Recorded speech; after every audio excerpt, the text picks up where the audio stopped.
ओम हर हर महादेव शिव शंभो बाबा धवलेश्वराय नमो नमः। दीपं यदि परम ब्रह्म दीपं यदि जनार्दनः दीपहरति मे पापो पूजा दीप नमस्तुते। अहे धवलेश्वर महाप्रभु संसार सुगिरकंदु। आज पवित्र वैशाख मासर शुक्ल तृतीया अक्षय तृतीया रे समस्त श्रद्धालु भक्त मानक आशीर्वाद करंतु, मनस्कामना पूर्ण करंतु, कर्म क्षेत्रोन्नति करंतु, ग्रहरिष्ट खंडन करंतु, जगतर मंगल करंतु, विश्वर कल्याण करंतु, आपणकर नाम विख्यात करंतु, सेवकर डाक श्रवण करंतु, समस्त गुवावसा भक्त मानकर मनस्कामना पूर्ण करंतु। महाप्रभु धवलेश्वराय नमो नमः।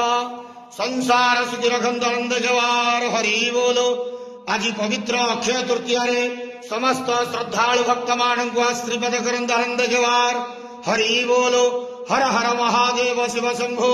महाप्रभु धवलेश्वराय नमो नमः।